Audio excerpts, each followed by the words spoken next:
এটা কিন্তু খুব বড় চাওয়া হওয়ার কথা না একটা গণঅভ্যুত্থান পরবর্তী বাংলাদেশে।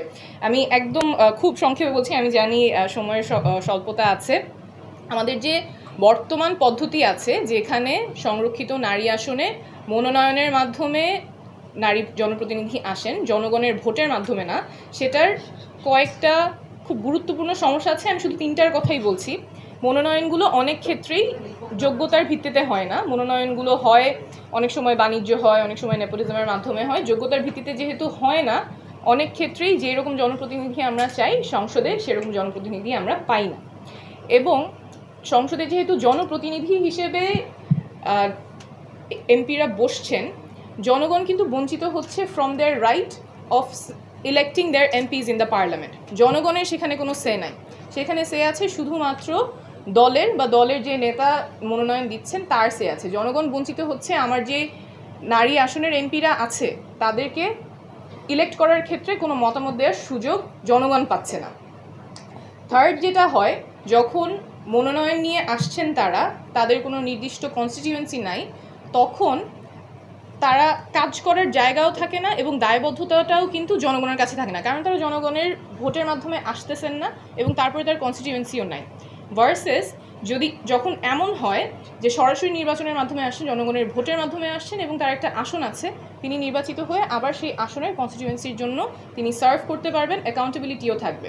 সো কারেন্ট বাস্তবতায় যেটা হচ্ছে, যেহেতু দলের মাধ্যমে মনোনীত হয়ে আসছে, দলের কোনো নেতার মাধ্যমে মনোনীত হয়ে আসছে, দায়বদ্ধতাটা দলের প্রতি থাকে, যেই নেতার কাছ থেকে মনোনয়ন আসছে তার প্রতি থাকে, জনগণের প্রতি দায়বদ্ধতাটা থাকে না। এবং এখানে বঞ্চিত হচ্ছে জনগণ, বঞ্চিত হচ্ছে আমাদের সংসদ, বঞ্চিত হচ্ছে। এবং নারী সাংসদরা যারা যাচ্ছেন, যারা এখানে শুধুমাত্র প্রেজেন্স হিসেবে থাকছেন, তার না থাকছে পাওয়ার, না থাকছে অ্যাকাউন্টেবিলিটির জায়গা।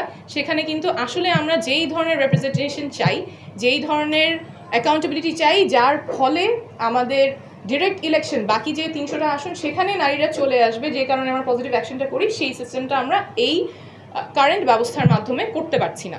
সো আমি এর জন্য আমি নাগরিক কোয়ালিশনকে স্পেশালি ধন্যবাদ জানাচ্ছি এই টপিকটা আজকে তোলার জন্য। কিন্তু আমি প্রথমেই যে সাজেশনটা দিতে চাই সেটা হচ্ছে আমার পক্ষ থেকে, মানে একটা হাম্বল সাজেশন।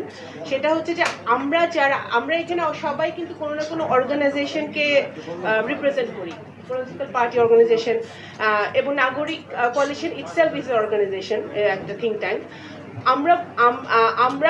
আমরা সকলেই যদি মোটা দাগে চাই যে নারীদের আক্ষরিক অর্থে পার্টিসিপেশন বাড়ুক রাজনীতিতে, তারা কন্ট্রিবিউট করুক কান্ট্রি বিল্ডিংয়ে, তাহলে আমরা সবাই এই এখন যে ইন্টারিম গভর্নমেন্ট আছে, ইন্টারিম গভর্নমেন্ট এবং সকল রাজনৈতিক দলকে এই যে আপনারা পয়েন্ট করেছেন না, এই যে 1, 2, 3, 4, এইটা বা যারা যেটাতেই আপনারা এগ্রি করেন না কেন, আপনারা দয়া করে চিঠি দেন সব রাজনৈতিক দলের প্রধানকে এবং প্রধান উপদেষ্টাকে চিঠি দেন।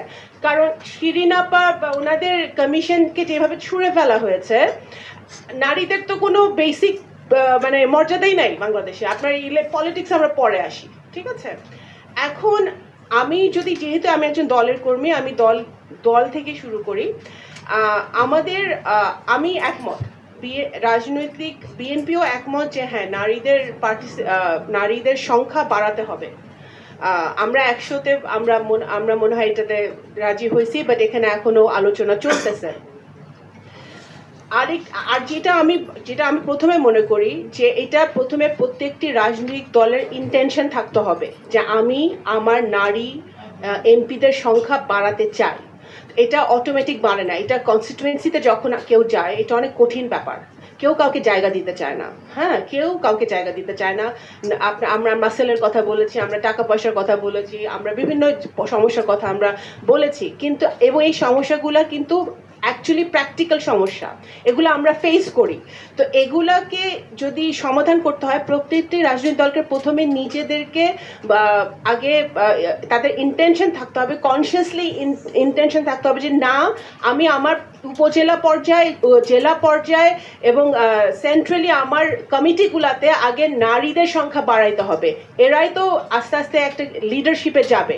তো না, নিজের দলের ভিতরে যদি আমি নারীদের সংখ্যা না বাড়াতে পারি, এবং সেটা আমি বিএনপি থেকে বলতে চাই যে বিএনপি কনসিয়াসলি এটা করছে, চেষ্টা করছে, ইনশাল্লাহ আমাদের আরও বাড়বে। So it kind of hearts me যে আমাদের পলিটিক্যাল পার্টিগুলার পারসেপশন এখনো পর্যন্ত মেয়েদেরকে খুবই দুর্বল, অবলা, এবং এই পারসেপশনের বাইরে মেয়েদেরকে আসলে দেখতে পারে না।